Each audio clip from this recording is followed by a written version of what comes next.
আল্লাহ রসুল সাল্লাল্লাহু আলাইহি সাল্লামের জন্মের দিন এবং মৃত্যুর দিন উভয় এই 12ই রবিউল আউয়াল। তো এই দিনটা বছরে আমাদের কাছে একবারই আসে, কাজে এই দিনে আল্লাহ যা বলার তৌফিক দেয়, দু কথা এটার উপরে বলবো। এটা তো আমাদের জন্য খুব জরুরি বিষয়, তার কারণ রাসূলের আনুগত্য করার জন্য আল্লাহ তাআলা কোরআন পাকে 40টা আয়াত 40 বার বলেছেন, আতিউল্লাহ ও আতিউর রাসূলা। তো আল্লাহ এবং রাসূল এই দুজন সাথে রাসূলের আনুগত্য, এই দুজনের একই সঙ্গে আতিউল্লাহ আতিউর রাসূলা, এটা সম্ভবত 21 বার, আর শুধু রাসূলের আনুগত্য 20 বার। তো 21 আর 19, 21 আর 19 40। এই আল্লাহ রাসূলের আনুগত্য করতে বলেছেন কোরআনে অন্তত 40 বার। তো রাসূলের আনুগত্য করতে হলে তাকে জানতে হবে, তাহলে আমরা আনুগত্য করবো কেমন করে? এবং রাসূলদের বৈশিষ্ট্য হলো এক একটা আসমানি কিতাব এর একটা নির্ধারিত সময় থাকে, লিকুল্লে আজালেন কিতাব, প্রত্যেক কালের জন্য একটা কিতাব, কিন্তু একটা কাল। যেমন মুসা রাসূলের তাওরাত নাযিল হয়েছে, এইটার কাল ছিল দাউদ রাসূলের পরে জবুর কিতাব নাযিল হওয়া পর্যন্ত, এটা তাওরাতের কাল। আবার জবুর কিতাবের কাল ছিল সময়কাল ইনজিল কিতাব নাযিল হওয়ার পূর্বক্ষণ পর্যন্ত। এরপর ইনজিল নাযিল হলো। ইনজিল কিতাবের কাল ছিল এই আল কোরআন নাযিল হওয়া পর্যন্ত, এটা নাযিল হওয়ার পরে ওটা স্থগিত করা হয়েছে। এই জন্য প্রত্যেকটা কিতাবের একটা কাল থাকে, প্রত্যেক কিতাবের জন্য একজন শিক্ষক থাকে। দেখেন যারা মেডিকেলে চান্স পায়, তারপরে ইঞ্জিনিয়ারিংয়ে চান্স পায়, এরা কিন্তু সবচাইতে মেধাবী ছেলে। তাছাড়া এরা কি, এই মেধাবী ছেলেরা একারা বই পড়িয়া কেউ ডাক্তার হতে পারে? শিক্ষক রাইখা কোটি কোটি টাকা ব্যয় করে এই শিক্ষকরা ক্লাস করায় দিনে রাত্রে কত কষ্ট করে, তারপর তারা ডাক্তার হয়। কাজেই এই শিক্ষক ছাড়া কোনো মানুষ যতই মেধাবী হোক, সে কিন্তু একটা লক্ষ্যবস্তু বা একটা বই এটা সে বুঝতে সক্ষম হয় না। কিন্তু এই জন্য আমাদের এই আল কোরআন এবং সমস্ত আসমানি কিতাব শিক্ষক ছাড়া এটা আল্লাহ দুনিয়াতে পাঠান নেই। কিন্তু বর্তমান সমাজে এক শ্রেণীর লোক আছে যে কোরআনের শিক্ষককে তারা মূল্যায়ন করতে চান না। তারা মনে করেন এই কিতাব তো আমাদের উপরে নাযিল হয়েছে, রাসূলের কাছে এই কিতাবই ছিল, তার মানে রাসূলের আপনার সমান, তিনি যে শিক্ষক তার কোনো বৈশিষ্ট্য নাই। তো এই ধরনের চিন্তা যারা করে এবং এই ধরনের কোরআনের অর্থ যারা করে, তারা কিন্তু আসলে নিজেরও বিভ্রান্ত, মানুষকেও বিভ্রান্ত করে। আর সাধারণ মানুষ বোঝে না, কারণ উনি তো কোরআন থেকে বলছে, কোরআন থেকে বলছে ঠিক, কিন্তু উনি কি ওস্তাদের কাছে পড়েছে? ওস্তাদের কাছে না পড়িয়া যদি কেউ বলতে যায়, সে অবশ্যই ভুল বলবে। কাজে এই জন্য আপনাদেরকে সতর্কতা অবলম্বন করতে হবে যে কোন লোকটা কি বলছে। আল্লাহ রাসূলের ব্যাপারে কঠিনভাবে বলছেন, আল ইলমু দীনুন ফালা মান্না আম্মান তাখুজুনা দীনাকুম। আল্লাহ রাসূল হাদিস, আল্লাহ রাসূল বলেন যে আল ইলমু দীন, ইলমই হচ্ছে তোমার দিন, জীবন বিধান। অতএব ফালা মান্না, তুমি অবশ্যই জেনে নাও, আম্মান তাখুজুনা দীনাকুম, যে তোমরা তোমাদের দিন কার থেকে গ্রহণ করছো। তুমি জেনে শুনে নাও। একটা মানুষ বলে আমি পিএইচডি, আমি সিএসপি, আর বললে শুরু করলো বলতে, মানুষ বাবার ওই পিএইচডি কি খারাপ বলতে পারে? তা না, আপনাকে ভালো করে এটা বুঝে নিতে হবে। ওস্তাদ ছাড়া কেউ জয়যুক্ত হতে পারে না, ওস্তাদ ছাড়া কেউ ডাক্তার ইঞ্জিনিয়ার হতে পারে, কিছুই হতে পারে না। কাজে রাসূল হোসেন এই কোরআনের শিক্ষক, তিনি কি বলেছেন সেটা আমাদের বুঝতে হবে। আসুন আমরা কিছু বিতর্কিত বিষয় যেগুলো নিয়ে আমরা অযথা বিতর্ক করছি, এগুলি সম্পর্কে আমি আপনাদের কিছু কথা বলতে চাই। সর্বপ্রথম আমি কোরআনের সূরা হাক্কার 44 নম্বর আয়াতটা আপনাদেরকে শোনাচ্ছি। সূরা হাক্কা, এটা 29 পারা। আল্লাহ তাআলা বলেন, আউযু বিল্লাহি মিনাশ শাইতানির রাজিম, ওয়ালাউ তাকাব্বালা আলাইনা বা'যাল আকাবিলা লাআখাযনা মিনহু বিল ইয়ামিন সুম্মা লাকাতানা মিনহুল ওয়াতিন ফামা মিনকুম মিন আহাদিন আনহু হাজিজিন। আল্লাহ বলেন, মুহাম্মদ সাল্লাল্লাহু আলাইহি ওয়াসাল্লাম যদি আমার উপরে কোনো কথা বানিয়ে বলতো, বা'যাল আকাবিলা কোনো কথা, মুহাম্মদ সাল্লাল্লাহু আলাইহি ওয়াসাল্লাম আমার উপরে যদি কোনো কথা বানিয়ে বলতো, তাহলে আমি তার ডান হাত ধরে তার হৃৎপিণ্ডের রগ দুটি কেটে দিতাম। লাইফ আর্টারি, এই দুইটা রগ কাটলে আর কোনো প্রাণী বাঁচে না। নিচের কোনো রগ কাটলে মানুষ বাঁচে। এই ওয়াতিন বলে এই দুইটা রগ, এটা আরবিতে অদাজান। তো আল্লাহ বলেন যে মুহাম্মদ সাল্লাল্লাহু আলাইহি ওয়াসাল্লাম যদি কোনো কথা আমার উপরে, আলাইনা আমার উপরে, যে প্রধান সে বলেন এই আমার কথার উপরে কথা, কি বলেন কিনা আপনারা, যে প্রধান সে বলে কিনা এই আমার কথার উপরে কথা। তাহলে আল্লাহ বলছেন আমার কথার উপরে যদি মুহাম্মদ সাল্লাল্লাহু আলাইহি ওয়াসাল্লাম কোনো কথা বলতো বানিয়ে, তাহলে আমি তার শক্তিকে রহিত করে, ডান হাত ধরা মানে কি শক্তিকে শেষ করা, আমি তার শক্তিকে রহিত করে আমি তার সে আর্টারি ভেন, লাইফ আর্টারি, এই জীবন ধমনী আমি এটা কেটে দিতাম। এবং এই শাস্তি দিয়ে আমি দিতাম ফামা মিনকুম মিন আহাদিন আনহু হাজিদিন, তোমাদের মধ্যে কেউ তাকে রক্ষা করতে পারতে না। আল্লাহ এই কাজ করলে আমাদের রক্ষা করার ক্ষমতা আছে। তো এর থেকে আপনি বুঝে নেন যে মুহাম্মদ সাল্লাল্লাহু আলাইহি ওয়াসাল্লাম আল্লাহর কথার উপরে কোনো কথা বলতে পারেন না। এই আকীদা বিশ্বাস মনে আগে বসান যে আল্লাহর কথার উপরে মুহাম্মদ সাল্লাল্লাহু আলাইহি ওয়াসাল্লাম কোনো কথা বলতে পারেন না। কিন্তু আমরা দেখি অহরহ আল্লাহর কথার উপরে মানুষ কথা বলছে এবং বলছে মুহাম্মদ সাল্লাল্লাহু আলাইহি ওয়াসাল্লাম বলছেন। তাহলে এখানে সে ডবল গুনাহ কবিরা করছে। এক তো মুহাম্মদ সাল্লাল্লাহু আলাইহি ওয়াসাল্লাম বলেন নাই, তুমি বলছো মুহাম্মদ সাল্লাল্লাহু আলাইহি ওয়াসাল্লাম বলছে, আবার কথাটা আল্লাহর কথার উপরে। আল্লাহর কথার উপরে কোনো কথা আল্লাহ রসুল কোনোদিন বলেননি। আল্লাহ হোসেন বললে আমি তার হৃৎপিণ্ডে রগ কেটে দিতাম। তাহলে অবশ্যই আল্লাহর কথার উপরে আল্লাহ রসুল কোনো কথা বলেন না। তো এই জন্য এখন আপনারা আল্লাহ কি বলে এখন দেখেন, আল্লাহ বলেন যে আপনি বলে দেন হালকুন্তিল্লা বাশারার রাসূলা, আমি মানব রসুল ছাড়া আর কিছু নই। আল্লাহর কথা কোনো অস্পষ্টতা আছে? হালকুন্তিল্লা বাশারার রাসূলা, আমি মানব রসুল ছাড়া আর কিছু নই। কুল ইন্নামা আনা বাশারুম মিসলুকুম, আপনি বলে দেন যে আমি তোমাদের মতো মানুষ, আমি তোমাদের মতো মানুষ। আচ্ছা, সূরা তাওবার শেষ আয়াতে এই কথা বলা আছে, লাকাদ জাআকুম রাসূলুম মিন আনফুসিকুম, তোমাদের কাছে রাসূল আসছে তোমাদের মধ্যে হতে। কোরআন বংশে মনে করেন 500 লোক ছিল, তার মধ্যে আল্লাহ মুহাম্মদ সাল্লাল্লাহু আলাইহি ওয়াসাল্লামকে বাছাই করে তাকে রাসূল বানিয়েছেন। তাহলে রাসূলুম মিনকুম, হ্যাঁ তোমাদের মধ্যে হতে। তাহলে লাকাদ জাআকুম রাসূলুম মিনকুম, তোমাদের মধ্যে হতে, এই আয়াতের তাফসীর তোমাদের মধ্যে হতে। তাহলে তোমরা যদি মানুষ হও তো রাসূলও মানুষ, তোমরা যদি নূর হও তো রাসূলও নূর, তোমরা যদি অমর হও তো রাসূলও অমর, তোমরা যদি মরণশীল হও তো রাসূলও মরণশীল, তোমাদের মতো মানুষ। কিন্তু কোরআনে এই কথাগুলি স্পষ্ট থাকার পরেও আমরা বলতে চাই কি যে রাসূল নূরের তৈরি। এটা আল্লাহর কথার উপরে হয়ে গেল না? আল্লাহর কোরআনের উপরে হয়ে গেল না? এই কথা কি আল্লাহ রাসূল বলছেন? কোশ্চেন কালেও বলে নাই, এগুলি শয়তানের কথা। এই জন্য কোরআন আপনার জন্য যথেষ্ট অবস্থা। আল্লাহ রাসূল একটা হাদিস আছে, মান লাম ইয়াতাগান্না বিল কোরআনে ফালাইসা মিন্না। এই লাম ইয়াতাগান্না মানে লাম ইয়াস্তাগনা। সুফিয়ান ইবনে উয়াইনিয়া তাবুত তাবিনদের মধ্যে সর্বশ্রেষ্ঠ হাদিস মানে সম্পর্কে যে গভীর জ্ঞানের মালিক সুফিয়ান ইবনে উয়াইনিয়া, সমস্ত মুহাদ্দিসিনদের তিনি উস্তাদ, তাবুত তাবিন। উনি বলছেন লামিয়া তাকান্না মানে মান লামিয়াস্তাগনা, অর্থাৎ যার জন্য কোরআন যথেষ্ট নয়, আল্লাহর বলছেন সে আমার উম্মত নয়। কোরআন আপনার জন্য যথেষ্ট। যদি বুঝতে না পারেন তো রাসূলের হাদিস থেকে আপনি ব্যাখ্যা নেন।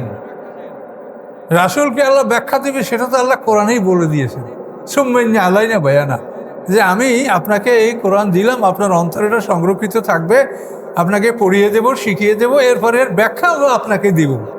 রাসূলের কাছে কোরআনের ব্যাখ্যা আছে, তিনি ওস্তাদ, তার থেকে আমরা ব্যাখ্যা নিব। কিন্তু তার ব্যাখ্যাটা তো কখনো কোরআনের খেলাফ হতে পারে না। তো এই জন্য এইসব বিষয়গুলি আপনারা সতর্ক হন যে এই সমস্ত কথাগুলি আপনি আমি কাউকে সম্মান দিতে পারি না। ফাইন্না ইজ্জাতা লিল্লাহি জামিয়া, সমস্ত সম্মানের মালিক আল্লাহ। রাসূলকে সম্মান দিবেন আল্লাহ, আমরা না। আল্লাহ যেভাবে সম্মান দিয়েছে আমরা সেভাবে সেটাকে গ্রহণ করব। আল্লাহ এই যে সূরাটা আপনার গত সপ্তাহে যে মেরাজের ঘটনা শুনেছেন, যে আল্লাহ রসুলকে আল্লাহ তাআলা সপ্ত আকাশের উপরে সিদরাতুল মুনতাহায় নিয়ে গেছেন, ওয়ালাকাদ রাহু নাজলাতান উখরা ইনদা সিদরাতুল মুনতাহা, যে আল্লাহ রসুল জিবরিল আমিনকে দ্বিতীয়বার দেখেছেন সিদরাতুল মুনতাহার কাছে। এই সপ্ত আকাশ পাড়ি দিয়ে আল্লাহ তাআলা সিদরাতুল মুনতাহায় যাকে পাঠিয়েছেন, যাকে আল্লাহ পৌঁছিয়েছেন মেরাজ রাতে, পৃথিবীর বুকে এইরকম কোনো মানুষের আর কি সম্মান আছে? কোনো নবী রসুলকে তো আল্লাহ তাআলা এরকম সম্মান দেন নাই। কাজে আল্লাহ তাআলা রাসূলকে যে সম্মান দিয়েছে সেটা আপনি সম্মান দেন, আপনি নিজে বানাইয়া তাকে সম্মান দিতে যাবেন না। এগুলো আপনাকে বুঝতে হবে। কাজে এই জন্য এসব বিষয় আপনারা কোরআনকে অনুসরণ করেন, কোরআনে কি বলা আছে সেই বিষয়গুলো দেখেন। নূরের তৈরি হলে কি ভালো হয় নাকি? আমাদের সাইতে জিন জাতি আগুনের তৈরি হয় না, এরা কি আমাকে ভালো নাকি? জিন জাতি মাটি হলো সবচাইতে উত্তম। এই মাটির যত গুণাগুণ আছে এটা আর আল্লাহর যতগুলি সৃষ্টি পদার্থ এটা কোনোটার মধ্যে এত গুণাগুণ নাই যেটা মাটির মধ্যে আছে। মানুষ মাটির তৈরি, জিন জাতি আগুনের তৈরি, ফেরেশতা নূরের তৈরি। এখন নূরের তৈরি কেন? তার কারণ ওর ফেরেশতাদের ডিউটিটা কি? ফেরেশতাদের ডিউটি হলো তারা আমাদের পাহারাদার, তারা আকাশ থেকে জমিন মতো খবর নিয়ে আসবে, যাতায়াত করবে, এগুলো তাদের ডিউটি, আল্লাহর হুকুম পালন করবে। তো এখন আমরা মানুষ, আমাদের শত্রু হলো জিন জাতি। এখন এই জিন জাতি আগুনের তৈরি, এখন এই শত্রুকে পাকড়াও করার জন্য যদি তার সাথে শক্তিশালী পাহারাদার না হয়, তাই আমাদের শত্রুকে সে প্রতিহত করতে পারবে? কাজে আমাদের শত্রু হলো জিন শয়তান, এরা আগুনের তৈরি। আল্লাহ জিন শয়তানকে আমাদের থেকে দূরে রাখার জন্য, আমাদেরকে হেফাজত করার জন্য নূরের তৈরি ফেরেশতা বানাইছে, যাতে যাতে ওই জিন জাতি আগুনের তৈরি আমাদের ক্ষতি করতে না পারে। এই জন্য ফেরেশতাদেরকে আল্লাহ নূরের তৈরি করছে। এখন এই জন্য কি ফেরেশতা আমাদের সাথে সম্মানিত? কোন জ্ঞানে আপনারা বলেন যে মোহাম্মদ সাহেব নূরের তৈরি, মাটির তৈরি না? এটা কেন আপনারা বলেন? আপনারা তো আসলে জিনিসটা বোঝেন না। ফেরেশতারা নূরের তৈরি কেন এখন কি বুঝতে পারছেন? যে তারা ডিউটি করবে, আপনি অফিসার, এখন আপনার সাইতে আপনার যে বডিগার্ড সে দ্রুত চলবে না, অধিক শক্তিশালী হবে না, তাহলে আপনার বডিগার্ড হবে কি করে সে? কাজে এই ফেরেশতারা তো আমাদের বডিগার্ড, এটা তো কোরআনে বলা, ওয়াইন্না আলাইকুম লাহাফিজিনা কিরামান কাতিবিনা ইয়ালামুনা মা তাফআলুন, যে তোমাদের রক্ষা করো কিরামান কাতিবিন ফেরেশতা। কাজে এই জন্য এইসব বিষয়গুলি সম্পর্কে আমাদেরকে সতর্ক থাকতে হবে। যে আল্লাহ রসুলকে নূরের তৈরি বলবেন, এটা ঠিক না। আল্লাহ স্পষ্ট কোরআন স্পষ্ট, ইন্নামা কুল ইন্নামানা বাশারুম মিসলুকুম ইউহা ইলাইয়া, যে আমি তোমাদের মতো মানুষ, কিন্তু ব্যবধান কোথায়? ইউহা ইলাইয়া, যে আমার কাছে ওহী আসে, তোমাদের কাছে ওহী আসে না। এই জন্য আমি রাসূল, তোমরা সাধারণ মানুষ, কিন্তু আমি তোমাদের মতো মানুষ। আমার খাওয়া দাওয়া, চলা ফেরা, ওঠা বসা, ঘুম নিদ্রা, স্ত্রী ব্যবহার, এগুলি সবই তো তোমাদের মতো। তাহলে আমি তোমাদের মতো মানুষ, এটাই সত্য। এই কথাগুলো নিয়ে আমরা বাড়াবাড়ি করছি। হ্যাঁ, রাসূল হায়াতুন নবী, তিনি মরেন নাই, তাহলে আমরা মরবো কেন?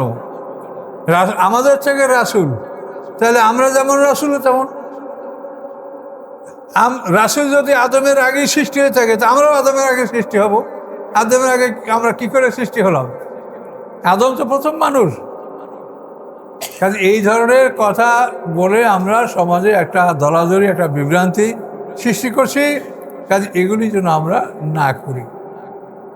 রাসূল সাল্লাল্লাহু আলাইহি ওয়াসাল্লাম আমাদের মাঝে আসছেন কি নিয়ে? হেদায়েত নিয়ে, আলো নিয়ে, আমাদের পথ নির্দেশ নিয়ে। কাজে আল্লাহ রসুলের কাছ থেকে সেই আমরা আলো গ্রহণ করব। এবং এক একজন রসুলের সময়কালটা আমি বলছি যে আমাদের রসুল এই কোরআন নাযিল হওয়ার থেকে পরবর্তী কিতাব, আর পরবর্তী কিতাব তো নাই। কোরআনের পরবর্তী কোনো কিতাব আছে? এই কোরআন শেষ। এই কোরআনের এমন একটা সময় আসবে, এই কোরআন আল্লাহর আরশের কাছে যে গুনগুন করে কাঁদতে থাকবে। আল্লাহ জানেন যে কে, তারপরে আল্লাহ বলবেন যে ওখানে কে কাঁদে। কোরআন বলবে যে আমি কাঁদি। কেন? যে আল্লাহ, আমাকে মানুষ পড়ে কিন্তু কেউ আমল করে না। তা কোরআন কি শুধু পড়ার জন্য? আপনি ডাক্তার দেখাইছেন, আপনাকে ডাক্তারে 10টা টেস্ট দিয়েছে, আপনি 5,000 টাকা দিয়ে টেস্টগুলো করে আনছেন, ডাক্তারে আপনাকে প্রেসক্রিপশন লিখে দিয়েছে। এখন এই প্রেসক্রিপশনটা যদি সকালে একবার পড়েন আর বিকেলে একবার পড়েন, তা আপনার কি রোগ ভালো হবে? তাহলে এই যে কোরআন কি জন্য দুনিয়াতে আসছে? হুদাল্লিন নাস, মানুষের জন্য পথ নির্দেশ এই কোরআন। কাজে এই কোরআনকে আমরা পড়ছি কিন্তু কেউ এর অর্থ বুঝতেছি না। এবং এই অর্থ কোরআন পাঠ করা শেখাও কিন্তু ফরজ। আপনি যদি কোরআন বিশুদ্ধ করে পাঠ করতে না পারেন তো আপনি নামাজ পড়বেন কি দিয়ে?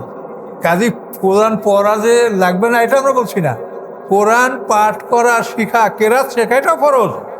কিন্তু আল্লাহ 3টে স্তরে বলেছেন, কেরাত, তেলাওয়াত, তাফাক্কুর। কোরআনকে বিশুদ্ধভাবে পাঠ করা এটা হচ্ছে কেরাত, তেলাওয়াত হচ্ছে অর্থ সহকারে কোরআন পাঠ করা, এটা তেলাওয়াত, এবং তাফাক্কুর হচ্ছে কোরআনের গভীর জ্ঞান অর্জন করে তার দ্বারা ফিকহ শাস্ত্র রচনা করা। এই 3টে স্তরে কোরআন শিক্ষা ফরজ, কিন্তু আপনি একটা ফরজ আদায় করলেন, 2টা করলেন না।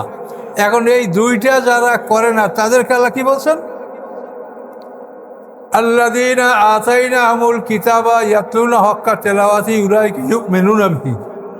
আল্লাহ বলেন, যাদেরকে আমি কিতাব দান করেছি এবং ইয়াতলুনা হাক্কা তিলাওয়াতিহি, এবং এই তেলাওয়াতের হক আদায় করে যারা কোরআন তেলাওয়াত করে, উলাইকা ইউমিনুনা বিহি, তারাই কোরআনের উপরে ঈমান আনে। এখন কোরআনের হক আদায় করে যদি তেলাওয়াত না করে তা আপনি ঈমান আনতে পারবেন না। আর হক আদায় না করলে আল্লাহ কি বলছেন? মাসালুল্লাযীনা হুমিলুত তাওরাতা, দৃষ্টান্ত তাদের যাদেরকে কোরআনের তাওরাতের দায়িত্ব দেওয়া হয়েছে, সুম্মা লাম ইয়াহমিলুহা কামাসালিল হিমারে ইয়াহমিলু আসফারা, অথবা তারা সেই তাওরাতের দায়িত্ব পালন করে না।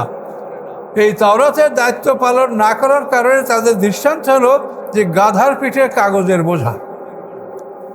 গাধার পিঠে কাগজের বোঝা থাকলে গাধাই কিছু বোঝে যে এর মধ্যে কি? এখন তওরাত যারা বহন করে, যারা তওরাতের ধারক বাহক, তারা যদি তওরাতের উপরে আমল না করে, তার বিধান জারি না করে, আল্লাহ বলছেন যে ওরা গাধা, গাধার পিঠে কাগজের বোঝা। তাহলে আমরা কি? আমরা কোরআন পড়ি আর মুখস্থ করি। এই যে দেশে লক্ষ লক্ষ হাফিজি মাদ্রাসা, কিন্তু আমি এই যখন থেকে কথা বলছি তখন থেকে বারবার আমি এই কথা বলছি যে আপনারা সাথে সাথে কোরআন শিক্ষারও ব্যবস্থা নেন, অর্থ শিক্ষার ব্যবস্থা করেন, তা নাহলে কিন্তু আল্লাহ বলছে গাধার পিঠে কাগজের বোঝা। আমি বলি নাই। হ্যাঁ, সূরা জুমার 6 নম্বর আয়াত দেখেন, গাধার পিঠে কাগজের বোঝা। আপনি কি কোরআন পড়ছেন তাতে আপনি বুঝলেন না কিছু, আপনি কি মানবেন? এই জন্য আজকে এই কোরআন সম্পর্কে যেটা আমরা আলামতে কিয়ামতের মধ্যে পেয়েছি, তাতে কোরআনের অভিযোগ আল্লাহর কাছে যে আল্লাহ, আমাকে মানুষ পড়ে কিন্তু আমল করে না। এই জন্য আপনারা জীবনে যে সময়টুকু আছে কাজে লাগান এবং কাজ শুরু করেন। এর মধ্যে আপনার মৃত্যু আসলে আপনি তালেব ইলম হিসেবে আপনার মরণ হবে। তালেব ইলম মানে কি? জ্ঞান অর্জনকারী, শিক্ষার্থী, বিদ্যার্থী, জ্ঞান অন্বেষণকারী, তার নাম তালেব ইলম। তো এখন আপনি বয়স আপনার যাই হোক, এই বয়সে যদি আপনি কোরআন শেখার চেষ্টা করেন, আপনি নিয়ত করেন যে আমি এই আলাম তারা থেকে নাস পর্যন্ত এই 10টা সূরার আমি অর্থ শিখব, এইটা আমি রমজান মাসে শুরু করব বা এখন থেকে শুরু করব।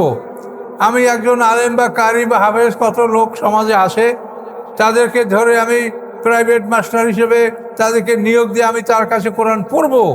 এভাবে আপনারা করেন, না করলে কিন্তু মহাবিপদ।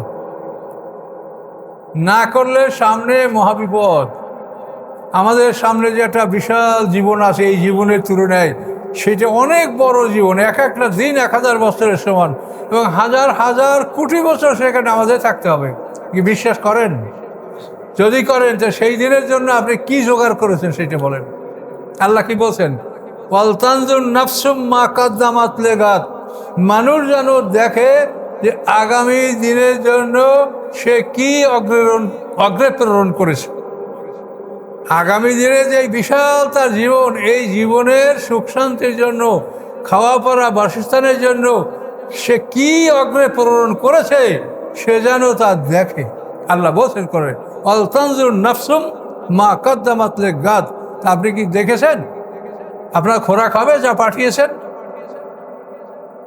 দুনিয়ায় তো আপনি হাজার হাজার কোটি টাকা আয় করে আপনার মন ভরে না, আরো লাগবে আরো লাগবে। তো সামনের জীবন এটা তো আপনার 50-60-100 বছরের জীবন, 100 বছর গ্যারান্টি নাই। আর ওখানে তো আপনার গ্যারান্টি যে আপনি কোটি কোটি বছর, নূতন জগৎ, নূতন আকাশ, নূতন পৃথিবী। সেই নূতন জগৎ, নূতন আকাশ, নূতন পৃথিবী যতদিন থাকবে, মা দামাতিস সামাওয়াতু ওয়াল আরদ, ওই আকাশ ওই পৃথিবী যতদিন থাকবে ততদিন পর্যন্ত প্রত্যেকটা মানুষের হায়াত হবে। জান্নাত হলো ওই আকাশ পৃথিবীর শেষ সীমানা পর্যন্ত, তারপরেও। আর জাহান্নামী হলো ওই আকাশ পৃথিবীর শেষ সীমানা পর্যন্ত একটা মানুষের হায়াত হবে। এটা সূরা হুদের মধ্যে আয়াত আপনি দেখেন। সেই জীবন সম্পর্কে আমরা, আল্লাহ বলছেন তুমি দেখো, তা আপনারা দেখেন যে আমি কি পাঠিয়েছি, তাতে কি আমার খোরাক হবে? এত দীর্ঘ জীবনের আয় কি আমি সেখানে পাঠাতে পেরেছি? এই জন্য আল্লাহ তাআলা আপনাকে কদরের রাত দান করেছে, যে তোমাকে আমি জীবনে একটা রাত দান করেছি, এই রাতটা প্রত্যেক বছর তুমি একবার লাভ করবে, সেইটা হলো লাইলাতুল কদর। সেই একটা রাত যদি তুমি ইবাদত করতে পারো, 1000 মাসের চাইতে উত্তম সওয়াব তোমাকে আমি দান করব। লাইলাতুল কদরে খায়রুম মিন আলফি শাহর। 1000 মাস, 83 বছর 4 মাস, 83 বছর 4 মাস যদি দিনে রোজা রাখেন, রাতে তাহাজ্জুদ পড়েন, তাতে যে সওয়াব হবে তার চাইতেও বেশি সওয়াব হবে কদরের একটা রাত্রে ইবাদত করলে। তো এইগুলি আমাদেরকে আল্লাহ কেন দিয়েছে? যেহেতু আমরা শেষ জমানার উম্মত, আমাদের হায়াত কম। আগের নবী রাসূলরা 1000-1200, নূহ আলাইহিস সালাম তো 1260 বছর বেঁচেছেন। আগেকার মানুষেরা 300-350, ইব্রাহিম আলাইহিস সালাম 200 বছর বেঁচেছেন। এভাবে আগের মানুষেরা অনেক বয়স পেত, অনেক ইবাদত করতে পারতো, আমরা পারছি না। আল্লাহ তাআলা এই জন্য আমাদেরকে কন্ডোনেশন, আমাদের জন্য অতিরিক্ত দান করেছেন, যে তোমাদেরকে আমি প্রত্যেক রমজানে একটা রাত দান করলাম, লাইলাতুল কদর। উপার্জন করো, কামাই করো। এই বিভিন্নভাবে আল্লাহ আপনাকে কামাই করতে বলেছেন। সর্বক্ষণ আল্লাহ স্মরণ করো, আল্লাহকে জিকির করো, তুমি দান খয়রাত করো, আল্লাহর পথে ব্যয় করো, আমি তোমাকে 10 গুণ থেকে 700 গুণ বাড়িয়ে দেব। আল্লাহ কোরআনে বলেছেন, এই সুযোগ সুবিধা দিয়েছেন। কিন্তু তারপরও যদি আমরা বেহেশত লাভ করতে না পারি, যেটা আমরা দুর্ভাগ্যবান, আমরা হতভাগা। কাজে এই জন্য এই বিষয়গুলি আপনারা মাথায় রাখেন। এই মসজিদ থেকে বের হইলে আপনার দুনিয়ার চিন্তায় আমি যা বলছি মনে থাকবে না আপনাদের, এটাই হয়। কাজে এই জন্য সার্বক্ষণিকভাবে আল্লাহকে স্মরণে রাখা, সার্বক্ষণিকভাবে আল্লাহর জিকির করা। এটা কোরআনে আল্লাহ কি বলেছেন? জিকির ছেড়ে নামাজ ধরো, নামাজ ছেড়ে জিকির ধরো। এটা কিন্তু কোরআনে বলা হয়েছে। কিভাবে? কদ আফলাহা মান যাক্কাহা ওয়া যাকারা ইসমা রাব্বিহি ফাসাল্লা। জয়যুক্ত হবে মান যাক্কাহা, যে নিজের নফসকে, আত্মাকে পবিত্র রাখে, ওয়া যাকারা ইসমা রাব্বিহি ফাসাল্লা, এবং রবের জিকির করতে থাকে। জিকির ছেড়ে ফায় তাকিবিয়া, ওটার পরেই সে নামাজ পড়ে। যাকারা ইসমা রাব্বিহি ফাসাল্লা। তাহলে জিকির ছেড়ে নামাজ ধরবেন, নামাজের পরে কি করবেন? ফায়জা কুদিয়াতিস সালাতু ফান্তাশিরু ফিল আরদ ওয়াবতাগু মিন ফাদলিহি ওয়াজকুরুল্লাহ কাসীরা। নামাজ শেষ করার পরে পৃথিবীতে ছড়িয়ে পড়ো, আল্লাহর দেওয়া জীবিকা, রিজিক, এগুলি তোমরা অনুসন্ধান করো এবং অধিক পরিমাণে আল্লাহকে স্মরণ করো। তাহলে কোরআন কি বলছে? জিকির ছেড়ে নামাজ, নামাজ ছেড়ে জিকির, এটা কোরআন আল্লাহ বলেছে।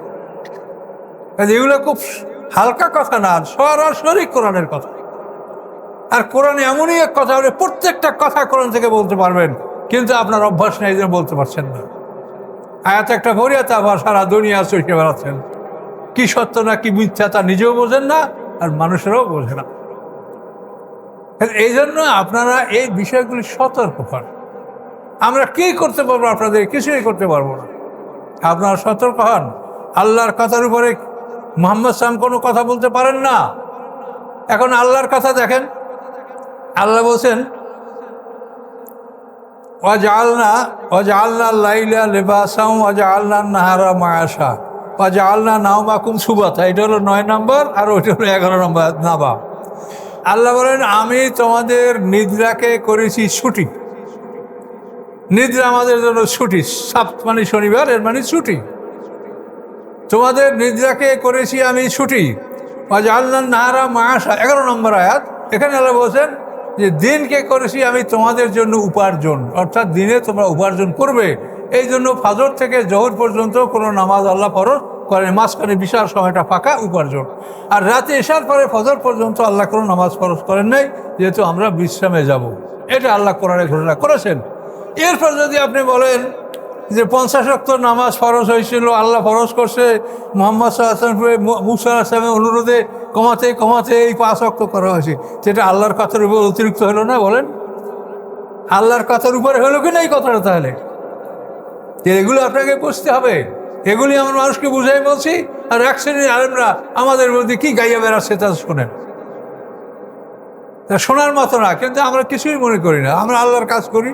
এই জন্য যদি আমাকেও মন্দে বলতে বলুক, আপনাকেও বলতে পারে। আল্লাহর কাজ যারা করেছে তাদেরকে কেউ ভালো বলে নাই। সব মানুষ সবসময় তারা গাল মন্দ মারপিট এমনকি তাদের জীবন গিয়েছে। তো এই জন্য আপনাদের কাছে আমরা অনুরোধ করছি যে রাসূলের জীবন সম্পর্কে আপনি জানেন যে তিনি কেমন ছিলেন, কি ছিলেন। তিনি মানুষ, তিনি সব ধরনের কাজকর্ম করেছেন এবং সাথে সাথে তিনি সমাজসেবা করেছেন। তিনি রাষ্ট্রপতি ছিলেন, তার বিবাহ ছিল, স্ত্রী ছিল, ছেলে মেয়ে ছিল, তিনি সব কিছুই করেছেন। এবং তার জীবনে তিনি 85টা যুদ্ধ করেছেন 8.5 বছরে। হিজরত করার পরে আল্লাহ রসুল 10 বছর জীবিত ছিলেন মদিনায়। এই 10 বছরের মধ্যে 18 মাস পরে বদরের যুদ্ধ। তাহলে এখন 10 বছর থেকে 1.5 বছর চলে গেল, থাকলো কত? 8.5। এই 8.5 বছরে আল্লাহ রসুল 85টা যুদ্ধ করেছেন। 27টা যুদ্ধে আল্লাহ রসুল নিজে সেনাপতির দায়িত্ব পালন করেছেন। বাকি 58টা যুদ্ধ অন্য সাহাবীদের দ্বারা তিনি পরিচালনা করেছেন। এই 85টা যুদ্ধ করেছেন তিনি 8.5 বছরে। এই হলো তার জীবন। আর আমরা কিভাবে একটা লেবাস পোশাক পরে আমরা মানে সব বড় আলেম ওলামা কামেল ওলি হয়ে গেছি, আমাদের দুনিয়ার কোনো খবর নাই যে পৃথিবীতে কি ঘটে যাচ্ছে। ইহুদি খ্রিস্টানরা কীভাবে আমাদেরকে ধ্বংস করছে, আমাদেরকে ধ্বংসের পথে নিয়ে যাচ্ছে, তার কোনো খবরই আমরা রাখি না। কাজে এই জন্য আপনাদেরকে অনুরোধ করব যে শুধু কোরআনের কাছে ফিরে আসেন। সব কথা এমনভাবে পাবেন যে কোনো কথা আপনি দেখবেন যে অস্পষ্টতা নাই, পরিষ্কারভাবে সব কথা কোরআনে আল্লাহ তাআলা বলে দিয়েছে। কাজেই রাসূলের জীবন ছিল একটা সংগ্রামী জীবন, অন্যায়ের বিরুদ্ধে প্রতিবাদ করার জীবন। আর আল্লাহ তাআলা তিনি মহাবিশ্বের মহামালিক, সৃষ্টিকর্তা, তার কাজে কেউ প্রশ্ন করতে পারবে না, এটা তিনি বলে দিয়েছেন। লা ইউস আলু আম্মা ইয়াফআলু অহুম ইউস আলুন, লা ইয়াস আলু আম্মা ইয়াফআলু। আল্লাহ যা করেন এ ব্যাপারে কেউ তাকে প্রশ্ন করতে ক্ষমতা রাখে না। অহুম ইউস আলুন, তাদেরকে জিজ্ঞাসা করা হবে, আমাদেরকে জিজ্ঞাসা করা হবে। আল্লাহ তাআলা যে জিনিসটা চান, আমরা কোরআন হাদিসে যেটা পেয়েছি, সেটা আল্লাহ কোন জিনিসটাকে পছন্দ করেন, কোন জিনিসে আল্লাহ খুশি হন। সাহাবায়ে কেরাম আল্লাহ রসুলকে জিজ্ঞাসা, ইয়া রাসূলুল্লাহ, বান্দার কোন আমলে আল্লাহ তাআলা খুশি হয়ে হাসেন?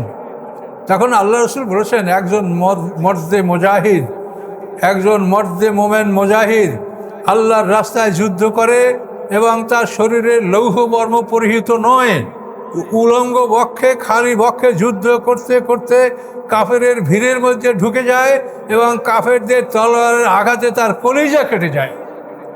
এইভাবে যখন একটা মানুষ শাহাদাত বরণ করে, তখন এই দৃশ্য থেকে আল্লাহ তাআলা আনন্দিত হন। ইন্নাল্লাহা ইউহিব্বুল্লাযীনা ইউকাতিলুনা ফী সাবিলিহি সাফফান কান্নাহুম বুনিয়ানুম মারসুস।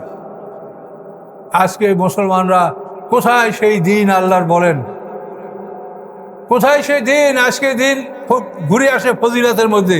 এই দোয়া 10 বার পড়েন, ওই দোয়া 20 বার পড়েন, এইটা 31 বার পড়েন, বেহেশতের দরজা খুলে যাবে, দোজখের দরজা বন্ধ হয়ে যাবে। ইসলাম এখন এই পর্যায়ে আসে যেটা একটা দোয়ার ধর্ম। এটা দোয়া করলে এটা হয়ে যায়। দোয়া করতে আল্লাহ বলেছেন, আপনি আপনার অভাবের জন্য দোয়া করেন, আপনার অসুস্থতার জন্য দোয়া করেন, আপনার প্রয়োজন দোয়া করেন। কিন্তু দোয়ায় যে আপনি ভেসে যাবেন এই কথা তো আল্লাহ বলেননি। আল্লাহ কি বলছেন? ইন্নাল্লাযীনা আমানু ওয়া আমিলুস সলিহাত লাহুম জান্নাত। ঈমান আনবে, ভালো কাজ করবে, তারা ভেসতে যাবে। দোয়ায় ভেসতে যাবেন এমন কথা বলা আছে? দোয়া করতে বলা হয়েছে। আপনার সমস্যার দোয়া তো আপনি করবেনই আল্লাহর কাছে, কিন্তু ভেসতে যাওয়ার আমল তো ঈমান এবং ভালো কাজ করা। কাজে এগুলো ছেড়ে দিয়ে আমরা দূরে সরে গেছি। এর একমাত্র কারণ যে আমরা কোরআন থেকে দূরে। আমি বললে মানে এটা খারাপ লাগবে, মানে একটা লোক সে মানুষের দুইটা মরণ দুইটা জীবন শোনে নাই কোনোদিন, সেও আলেম, এখন বলে এটা কোথায় আসে? তা আমি বললাম যে সূরা মোমেন 40 নম্বর সূরা, এই সূরাটার একটা নাম গাফের, এটার 11 নম্বর আয়াতে আছে। মানে কেউ খুঁজেই পায় না।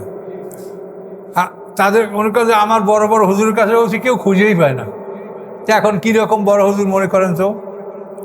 সূরাটার নাম বলে দেওয়া হলো, আয়াত নাম্বার দেওয়া হলো, খুঁজেই পায় না। তার মানে কোরআনের সাথে এদের কোনো সম্পর্কই নেই। কোরআন শুধু পড়ে, কিন্তু এটার অর্থ বা চিন্তা ভাবনা কোথায় কি আছে কোনো চিন্তাই তাদের মধ্যে নাই। কাজে এই জন্য আমরা যেন এরকম না হই। দেখেন, আমরা আজরাইল যখন এসে যাবে, সমস্ত পৃথিবীর সম্পদ দিয়ে আজরাইলের কাছে আপনি 1 মিনিট সময় কিনতে পারবেন না। কি পারবেন? এই যে জীবনের সময় কত মূল্যবান, যখন আপনি বুঝতে পারবেন। এখন তো অধিকাংশ মানুষ আপনারা শুনলে দুঃখিত হবেন যে আপনাদের জীবনকে আপনারা মোবাইলের কাছে বিক্রি করে দিয়েছেন। আল্লাহ বলছে তোমাদের জীবন সম্পত্তি আমার কাছে বিক্রি করো জান্নাতের বিনিময়ে। আর অধিকাংশ মানুষ মোবাইলের কাছে জীবন বিক্রি করে দিয়েছে। আমরা যখন চলাফেরা করি পথে ঘাটে, এই রাজশাহী থেকে খুলনা, সেখান থেকে পিরোজপুর, বরিশাল আমরা বাড়ি যাই, যেখানেই ওয়েটিং রুমে বসি, যেখানেই বসি, যে বয়সের লোকের কাছে বসি, সবাই সাথে একটা মোবাইল এবং মোবাইলের দিকে তাকাই আছে। তাহলে আপনারা কি জীবন সম্পত্তি মোবাইলের কাছে বিক্রি করে দিয়েছেন? ভেবে দেখেন যে আপনার জীবনের সামনে কি আছে। মন খারাপ করবেন না, এগুলি বুঝে নেন। মোবাইল আমারও আছে, কিন্তু আমি প্রতিজ্ঞা করছি যে মোবাইল থেকে খবরও দেখবো না। আমি পেপার নিচ্ছি, পেপার থেকে খবর দেখবো না। খবর দেখতে গেলেও যা দেখা লাগে তাও শরীয়তের খেলাফ। এইভাবে আমাদের জীবন, কোরআনে আল্লাহ কি বলেছেন? ইন্নাস সামা ওয়াল বাসারা ওয়াল ফুয়াদা কুল্লুন উলাইকা কানা আনহু মাসউলা। ইন্নাস সামা তোমার কান, তোমার শ্রবণ শক্তি, ওয়াল বাসারা তোমার দৃষ্টি শক্তি, ওয়াল ফুয়াদা তোমার অন্তর, কুল্লুন উলাইকা কানা আনহু মাসউলা, এর প্রত্যেকটা সম্পর্কে তোমাদেরকে জিজ্ঞাসা করা হবে।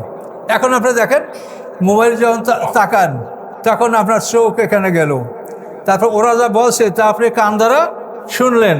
এবার শোনার পরে দিলের মনের মধ্যে একটা প্রতিক্রিয়া আপনি অনুভব করছেন, ঠিক কিনা বলেন? তাহলে চোখ, কান, দিল তিনটা আপনার এখানে চলে গেল কিনা? গেছে। আর আল্লাহ বলে কি?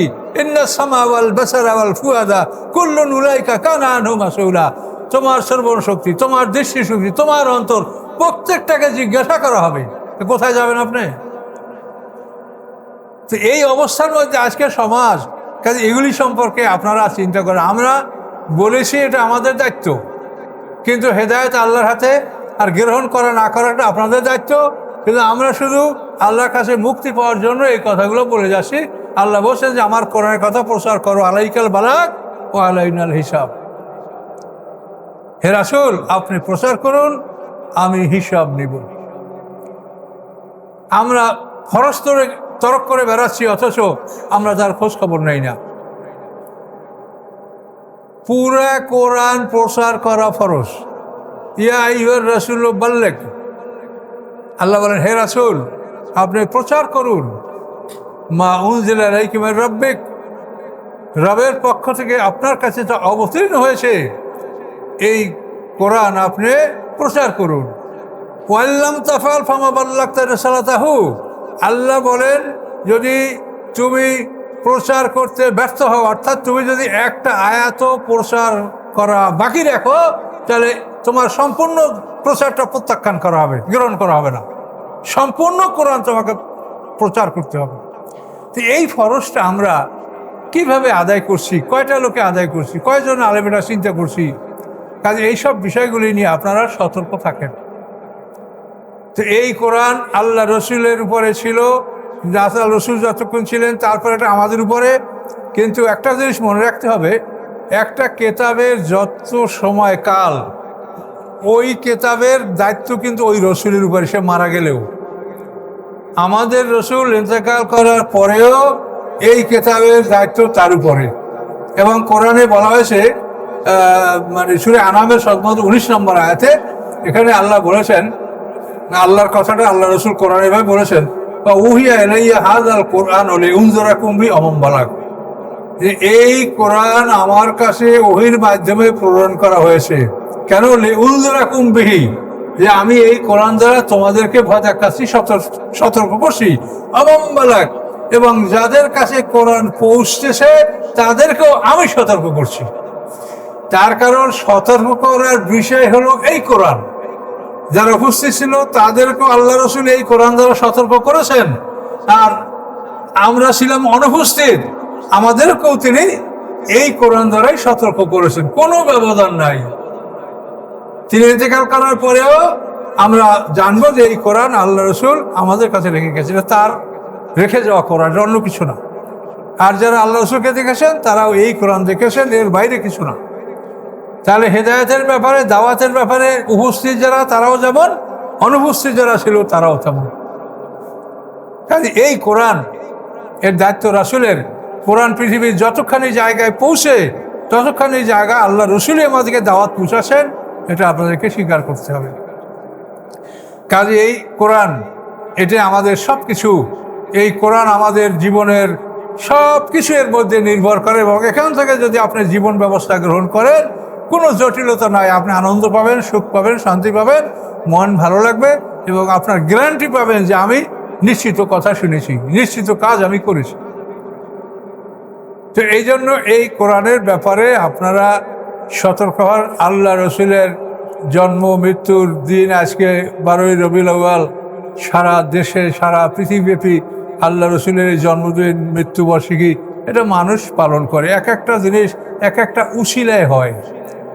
রমজান মাসের চাঁদ উঠলে আপনি রোজা রাখেন, ঈদের চাঁদ দেখলে আপনি ঈদ করেন, কোরবানি করেন, এটা ওই উশিলা ছাড়া হয়? তো এখন রাসূলের জন্ম তারিখ এটা উশিলা করে আজকে আপনারা সবাই আসেন, এটা কি কোনো অপরাধ? কিন্তু এটার ব্যাপারে অনেকের আপত্তি যে এভাবে এটা করা যাবে না। তাহলে আপনি রমজান মাসের রোজা আগে পরে রাখেন, রমজান মাসে রাখবেন কেন? কাজে প্রত্যেকটা কাজের জন্য একটা সময় থাকে, উশিলা থাকে, সেই সময় সেই কাজ করতে হয়। তো এই জন্য আল্লাহ রসুলের জন্ম মৃত্যু বার্ষিকী পালন করা কোনো অপরাধ নয়, কিন্তু এখানে যেন কোনো বেদাত না হয়। যেন অনেকে মোম জ্বালে আলোকসজ্জা করে, অনেকে এমন কিছু করে যেটা শরিয়া সম্মত নয়, অপব্যয়, আতশবাজি, এই বিভিন্ন কিছু অনেকে করে, এটা যেন না করা হয়। এটা আপনার সমাজের যুব সমাজকে বা যারা করে তাদেরকে আপনারা বলবেন, যদি সতর্ক হবে, না হলে বললে আপনার দায়িত্বটা পালন হবে। কাজে এই জন্য রাসূলের জীবনের এই জন্ম মৃত্যুর তারিখে আপনারা তার জীবনকে ধারাবাহিকভাবে আলোচনা করেন। আমরা এই মুহূর্তের মধ্যে কি আলোচনা করতে পারবো? একটা মানুষ 8.5 বছরে 85টা যুদ্ধ, তাহলে দেখেন কিভাবে তার জীবনটা পার হয়েছে, কি কষ্টের মাধ্যমে তার জীবনটা পার হয়েছে। এরপরে এই কোরআনকে তিনি কিভাবে সংরক্ষণ করেছেন। বিদায় হজের পরে আল্লাহ রসুল 80 দিন কি 90 দিন বেঁচে ছিলেন। এই সময়ের মধ্যে এই 80-90 দিনে আল্লাহ রসুল কোনো যুদ্ধ বিগ্রহ অন্য কোনো কাজ করেন নাই। তিনি শুধু কোরআন, এই কোরআন লেখার জন্য কাতেব হয়েছিল প্রায় 50 জন। এদের সবাইকে ডেকে আল্লাহ রসুল কোরআন সম্পর্কে তাদেরকে বলেছেন যে তোমরা এই সূরাগুলো ঠিক মতো লিখেছো কিনা, কোন সূরায় কোন আয়াত আসবে, এগুলি সব ঠিক করা হয়েছে কিনা। এদেরকে নিয়ে বারবার এই বিষয়টা আল্লাহ রসুল পরীক্ষা নিরীক্ষা করেছেন। এবং এই সময় জিবরিল আমিনও সেখানে উপস্থিত থেকেছেন, এবং জিবরিল আমিন আল্লাহর রসুলকে মানে পুরো কোরআন 2 বার মুখস্থ শুনিয়েছেন, এবং আল্লাহর রসুল জিবরিল আমিনকে 2 বার মুখস্থ শুনিয়েছেন। এবং এই সময় সমস্ত সাহাবীরা মসজিদে ভরপুর ছিলেন। কাজে এই কোরআন এমনভাবে সুরক্ষা দেওয়া হয়েছে এর মধ্যে কোনো সন্দেহ বা ভুল এর মধ্যে নাই। এবং এই কোরআনের হেফাজতের দায়িত্ব স্বয়ং আল্লাহ গ্রহণ করেছেন। তিনি বলেছেন, ইন্না নাহনু নাযালনা যিকরা ওয়া ইন্না লাহু লাহাফিজুন, সূরা হিজরের 9 নম্বর আয়াত। আল্লাহ বলেন, আমি এই কোরআন নাজিল করেছি এবং এই কোরআনের হেফাজতকারী আমি আল্লাহ। এই কোরআনের মধ্যে কোনো ভুল ভ্রান্তি, ডান থেকে বাম থেকে উপর থেকে কোনো দিক থেকে এর মধ্যে কোনো ভুল ভ্রান্তি আসতে পারে না। লা ইয়াতিহিল বাতিলু মিন বাইনি ইয়াদিহি ওয়া মিন খালফিহি, কোরআনটা বলেন বাতিল বা মিথ্যা তার সামনে পিছনে কোনো দিক থেকে এই কোরআনের সাথে সংমিশ্র হতে পারে না। কাজে কোরআন হচ্ছে একমাত্র বিশুদ্ধ নির্ভুল কথা। এখান থেকে আপনি কথা শুনবেন, যদি কোনো জায়গার ব্যাখ্যা প্রয়োজন হয় সেখানে রাসূলের হাদিস থেকে আপনি ব্যাখ্যা নেবেন। এভাবেই আপনি প্রত্যেকটা কথা কোরআন থেকে আগে বলবেন, কোরআনে যা আছে সেটা বলবেন, কোরআনে যে বিবরণটা আছে সেটা বলার পরে যেটা অভাব থাকে সেটা আপনি হাদিস থেকে আপনি বলবেন। কিন্তু আপনি আগেই যদি হাদিস থেকে শুরু করেন তাহলে দেখবেন যে কন্ট্রাডিকশন লেগে গেছে, যে আপনার কথা কোরআনের সাথে মিলছে না। কাজে এই ধরনের বিভ্রান্তি এটা আল্লাহ নিষেধ করেছেন। কাজেই সম্মানিত সুধী মণ্ডলী, এই কোরআন সম্পর্কে আপনাদেরকে আমি বারবার অনুরোধ করছি যে আপনার কোরআনের কাছে ফিরে আসেন, আল্লাহর কাছে ফিরে আসেন, আল্লাহর কাছে তওবা করেন। এই পৃথিবী এমন একটা জায়গা, এখানে আপনি পাহাড় পরিমাণ গুনাহ করে আল্লাহর কাছে যদি আপনি তওবা করেন, আল্লাহ আপনাকে ক্ষমা করবে, আপনার তওবা গ্রহণ আল্লাহ করবেন। কিন্তু শর্ত হলো যে এই কাজ যেন আপনি পুনরায় না করেন, এই কাজ যেন পুনরায় না করেন। কিন্তু অনেক হাদিস এমন আছে আপনি শুনলে অবাক হয়ে যাবেন, তুমি সকালে তো অপরাধ করবা, বিকেলে তওবা করবা, বিকেলে অপরাধ করবা, আবার সকালে তওবা করবা, তোমার মাসার আমার ইস্তাক করা হাদিসের ভাষাটা, যে মাফসায় সে যেন মানে ইসরার করলো না, মানে সে পুনঃ পাপ করে নাই, এ ধরনের কথা ভুল। কোরআন আল্লাহ পরিষ্কার বলেছেন, আলাম ইয়াসিরু আলা মা ইয়াফআলুন, যে তারা যেটা করেছে এই কাজটা যেন পুনরায় তারা না করে। তওবা করবেন, আল্লাহর কাছে খাঁটিভাবে প্রতিশ্রুতি দিবেন যে আমি এই অন্যায় আর করবো না, সেটা যত বড় অপরাধ হোক আল্লাহ আপনাকে মাফ করে দিবেন। এই পৃথিবীতে আপনি সমস্ত সমস্যার সমাধান করে যেতে পারবেন, কিন্তু মরার পরে কোনো কিছুই সমাধান আপনি পাবেন না। মৃত্যুর ফেরেশতা হাজির হওয়ার পর থেকে আরম্ভ করে সামনে যে আপনার হাজার হাজার কোটি বছরের জীবন আছে, এই সময়ের মধ্যে আপনি কোনো সমস্যার সমাধান করতে পারবেন না। সমস্ত সমস্যার সমাধান সময় হলো মৃত্যুর আগে। মৃত্যুর সময় মুমিনরা বলবে কি, রব্বি লাউলা আখারতানি ইলা আজালিন কারীব ফাসাদ্দাকা ওয়া আকুম মিনাস সালিহিন, এ আল্লাহ আপনি আমার একটু সময় দেন, একটু সময় দেন, আমি দান করব, নেককার হয়ে যাব। এলো মোমেনদের আকুতি। আর কাফেররা বলবে রব্বের জিউন, আল্লাহ আমার প্রাণটা ফিরিয়ে দেন, লাল্লি আমাল সালেহান ফিমা তারাক্তু, যে ভালো কাজগুলি আমি করি নাই সেগুলি আমি সব করব। আল্লাহ বলেন কাল্লা, কখনোই না। মৃত্যুর আলামত প্রকাশ পেয়ে গেলে কোনো মানুষ ঈমান কবুল হবে না। ফেরাউন যখন লোহিত সাগরে ডুবতে ছিল তখন স্পষ্ট ভাষায় ঈমান এনেছে, আমানতু আন্নাহু লা ইলাহা ইল্লাল্লাযী আমানাত বিহি বানু ইসরাঈল ওয়া আনা মিনাল মুসলিমিন। ফেরাউন স্পষ্ট ভাষায় ঈমান এনেছে, কিন্তু আল্লাহ তার ঈমান কবুল করেন না। এটা দৃষ্টান্ত। আল্লাহ বলেন আল্লাহ নেবেটা এখন, অকাজ আসাই তা কবলো, কিছুমাত্র আগে তুই আমার নাফরমানি করেছিস, আমার পয়গম্বরকে হত্যা করার জন্য তুই ঘর থেকে বের হয়েছিস। আল্লাহ সুন্নাত কি জানেন? আল্লাহ সুন্নাত হলো পয়গম্বরকে খুন করার জন্য কোনো মানুষ ঘর থেকে বের হলে সে মানুষ ঘরে ফিরে যেতে পারে না। এটা আল্লাহর সুন্নাত, এটা আল্লাহর সুন্নাত। কাজী মুসা আলাইহিস সালামকে হত্যা করার জন্য তারা ফেরাউন 10,60,000 বাহিনী নিয়ে ঘর থেকে বেরোয়েছিল, একজনও ফিরে যেতে পারেনি, সবই লোহিত সাগরে নিমজ্জিত হয়েছে। কাজে এইসব দৃষ্টান্ত থেকে আপনি বুঝে নেন যে আপনাকে যা করার আগেই করতে হবে। আপনি মৃত্যুর ফেরেশতা হাজির হয়ে গেলে আপনার কিছু করার থাকবে না। কাজে এই আল্লাহর আইন কানুন বুঝে সময় মতো আমাদের এই কাজগুলি করা উচিত, আল্লাহর পথে ফিরে আসা উচিত, এবং নিরাশ হবেন না কখনোই যে আমাকে আল্লাহ বোধহয় মাফ করবে না। আল্লাহ অবশ্যই আপনাকে মাফ করবে। আল্লাহ বলে দিয়েছে, কুলি ইবাদিল্লাযিনা আসরাফু আলা আনফুসিহিম লা তাকনাতু মির রাহমাতিল্লাহ। এই আয়াত ওয়াহশী সম্পর্কে, যে ওয়াহশী হযরত হামজা রাদিয়াল্লাহু তাআলা আনহু হত্যা করেছে, তার বুক ছিঁড়ে দিয়েছে, হেন্দা তার কলিজা বের করে চাবিয়েছে, নাক কান কেটেছে, তার গুপ্তাঙ্গ কেটেছে, এইভাবে আল্লাহ রসুলের চাচাকে অপমান যারা করেছে, এই ওয়াহশী আল্লাহ রসুলের কাছে চিঠি দিয়ে জানাইছিল যে আমার মতো মানুষকে কি আল্লাহ মাফ করবে? আমার তো ভয় হচ্ছে যে আমি ইসলাম গ্রহণ করলেও আমি মাফ পাবো না। একে একে 3 বার তার উপর আয়াত নাযিল হয়েছে। শেষ আয়াতে বলা হয়েছে, কুল ইয়া আইয়ুহাল্লাযীনা আসরাফু আলা আনফুসিহিম লা তাকনাতু মির রাহমাতিল্লাহ। যারা নিজেদের উপরে চরম অত্যাচার করেছো, সীমা লঙ্ঘন করেছো, তোমরা আল্লাহর রহমত থেকে নিরাশ হও না। এই আয়াত শোনার পর ওয়াহশী বলে যে এখন আমার বিশ্বাস যে আল্লাহ তাআলা আমাকেও ক্ষমা করবে। ওহাসি কলমা পড়ে ইসলাম গ্রহণ করেছে, মুসলমান হয়ে গেছে, এত বড় অপরাধ। কাজে আল্লাহ তাআলা সবাইকে ক্ষমা করবে, কিন্তু শর্ত হলো আল্লাহর পথে ফিরে এসে আর আপনি যেন আল্লাহর সাথে ওয়াদা ভঙ্গ না করেন। এভাবে আল্লাহর পথে ফিরে আসেন এবং জীবনের বাকি সময়টা আল্লাহর কোরআনের পিছনে ব্যয় করেন। শুধু দুটো জিনিস পড়েন, আল্লাহর কোরআন, রাসূলের জীবনী। আপনি অনেক কিছু পড়তে পারবেন না, আমরা তো মানুষ, আপনি অনেক কিছু পড়তে পারবেন না। আল্লাহ আমাদের সৃষ্টিকর্তা, আমাদের ক্যাপাসিটি কতখানি সে আল্লাহ জানে না? নাউযুবিল্লাহ। তো কে জানে? একটা গাড়ি যে আবিষ্কার করতে সে বলে দেয় যে এই গাড়ির ক্যাপাসিটি এত টন সে টানতে পারবে, কি ঠিক কিনা? তা আল্লাহ আমাদের সৃষ্টিকর্তা, তিনি জানেন যে তোমার ধারণ ক্ষমতা কতখানি। এই জন্য এই বই দিয়েছে আল্লাহ, যে এইটাই তোমার ধারণ ক্ষমতা, তুমি সারা জীবন চেষ্টা করে এটাই তুমি পারবা, এর বেশি পারবা না। কিন্তু আপনি এটাকে ছেড়ে দিয়া সারা দুনিয়ার বস্তায় বস্তায় আপনি বই পড়েন। কে বলছে আপনাকে এগুলো পড়তে? আপনি মূল বই পড়েন নাই, আপনি এত বস্তায় বস্তায় কি বই পড়েন? 6 উসুল, 9 উসুল, 11 উসুল আপনি পড়বেন পুরা। কাজে এই জন্য এইসব বিষয়গুলি সম্পর্কে আপনারা সতর্ক থাকেন এবং আল্লাহর কোরআন পড়ার জন্য সবাই নিয়ত করেন যে আমি আল্লাহর কোরআন পড়ব। এখন এমন একটা সময় যে সমস্ত কিছু আপনি বাংলা ভাষায় পাচ্ছেন।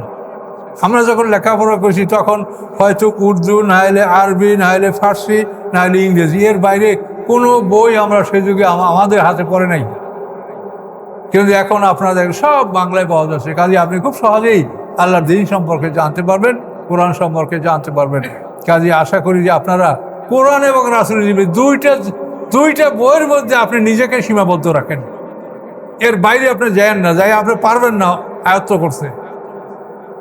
কাজে এই জন্য আপনাদেরকে এই অনুরোধ রাখছি, তো এই সিরাত সম্পর্কে আপনারা রাসূলের জীবনী সম্পর্ক সমস্ত বিষয়গুলি কোরআনে উল্লেখ আছে। কাজে আমরা সম্মান কাউকে বাড়াইয়াও দিয়েন না, কমাইয়াও দিয়েন না। আল্লাহ যেভাবে রাসূলদের সম্মান দিয়েছেন আপনি সেভাবে দেন। আমা আরসালনামের রাসূল ইল্লা লিইউতিআ বিইজনিল্লাহ। আল্লাহ বলেন আমি রাসূল পাঠিয়েছি যে আল্লাহর আদেশ করবে, তোমরা তার আনুগত্য করবে। আল্লাহ যেভাবে বলছে সেভাবে মানবে, তুমি তার বেশি করতে যেও না, বেশিও করবে না, কমও করবে না। কাজে এই জন্য সিরাত এবং কোরআন এই দুইটা জিনিস আপনার জীবনে সীমাবদ্ধ রেখে নিয়ত করে শুরু করে দেন পড়তে, যে আমি কোরআনে কি আছে জানবো, রাসূলের জীবনে কি আছে আমি জানবো, তিনি কেমন করে 8.5 বছরে 85 যুদ্ধ করলেন এটা আমি জানবো। এগুলি জানলে আপনার মন নরম হবে, দিল নরম হবে, আপনি ইবাদত করতে আরাম পাবেন, সব কিছু আপনার ঠিক হয়ে যাবে ইনশাআল্লাহ। এটা আপনার সবচেয়ে বড় ঔষধ, দেহের ঔষধ পৃথিবীর ডাক্তারখানায় পাবেন। আর আপনার মনের ঔষধ এটা হলো এই আল কোরআন, শেফাউল লিন-নাস। আল্লাহ কি বলছেন? শেফাউল লিন-নাস। এই কোরআন মানুষের জন্য রোগ মুক্তি, আপনার অন্তরের সমস্ত ব্যাধি এইটার থেকে দূর হবে। তো আমি আর বলবো না, ইনশাল্লাহ